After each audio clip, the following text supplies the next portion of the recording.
Hello, everybody. I'm Joe Monatic. Hey, Joe! You know, he sent me this topic, and my first thought was, you motherfucker. Because I have been here. I have been here before. You know, I was looking up here at the key tags, and ever since I came to Springfield, I've gone from here Bluetooth to here. Be quiet. Back to here. To here. Back to here. And then a couple times somewhere in between. And so the title is, you know, I've been here before. What's different?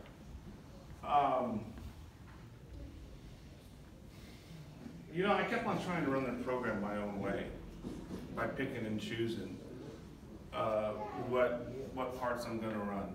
You know, I'm going to get a sponsor. That'll be a number in my back pocket. I'll go to meetings, have everybody like me because that's what I want, right? That's my desire. My desire is approval from other people. I've always been a people pleaser. And so anything I would do was to get that approval, you know.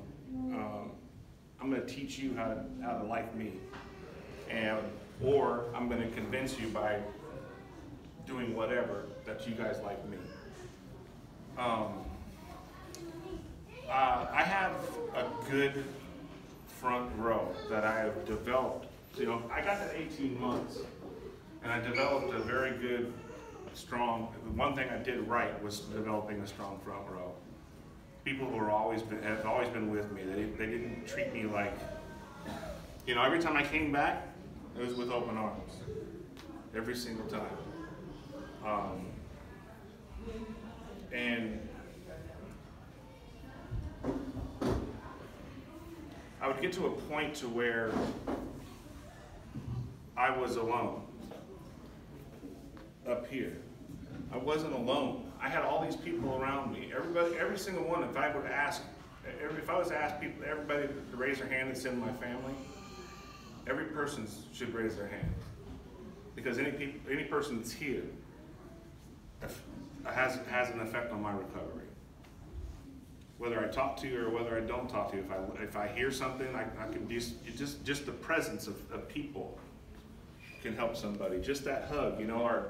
One of the Just for Todays talks about the value of a hug, right? Just that you never know the effect that has on somebody, and that's why I freely give them all the time. I was reading from the Living Clean this morning, and it's from the Journey Continues. No amount of clean time can make us immune to our disease or exempt us from the challenges of life. Yeah.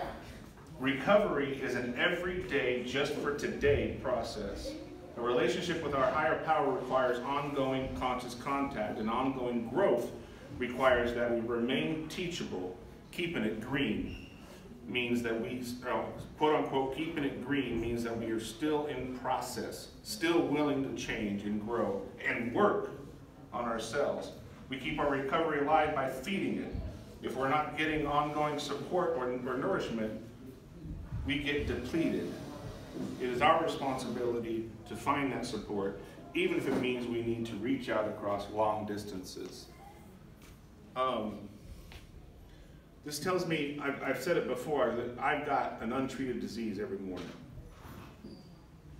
And I can either feed my disease or feed my recovery. Choosing not to do anything is just automatically feeding my disease. Choosing to be alone, because it's a choice to be alone. You know, I can be by myself and still not be alone, because I can still make that phone call. I can still pray. And speaking of prayer, there was one particular day that I was getting into that depression that a couple people have shared about. Real deep in depression, and I was starting but I was seeing what was happening. I was feeling it. And at that time, I felt like I didn't have anybody to call. I texted somebody, they didn't respond. So I went out, I was like, well, okay, what can I do to get out of this? What do I need to do? So I took a shower and I started praying the Serenity Prayer over and over and over again. I got ready. I didn't even have anything to do. I got ready, and then somebody called me not 60 seconds after I got ready to do whatever, saying, hey, I got this going on in my place, you want to come? You know, and it just pulled me out of my thing. Today, what I don't do is I don't say no to somebody inviting me over somewhere. I don't want to be by myself all the time. I choose what the program has taught me to do, and that is to reach out. I work with my sponsor. I've known my sponsor since I've been here. He hasn't always been my sponsor, but that relationship has just gotten more deep because of him being my sponsor. He doesn't bat an eye when we tell him something. I say we because I got a couple sponsee brothers in here right now. He doesn't bat an eye. He doesn't even flinch. It's like, okay, well, now what are we going to do about it? You know, that type of thing. But actually working this program, the way that it's been worked, it's not even the way it's been written. I'm talking about the way it's been worked by other people, right? Because it's us that have created this program. Getting a sponsor, working the steps, going to meetings. If you need outside help, getting outside help, you know, through whatever means, you know, the psychiatry. What I know, I have a counselor, I have a psychiatrist, but working it the way it's already been laid out, you know. I can't say enough how much this program works in the family that I have, and it's ever changing. You know, the family's it's always always the same too. I can go to I go back home to California. I go to meetings. I've been back there once in the past few years, and it was for a funeral, and I went to meetings while I was there. You know what? There was family. You know, so I don't know. I hope that helps somebody out, because it sure did me. Gerald, thank you for the opportunity. I don't know where he went, but thanks a lot.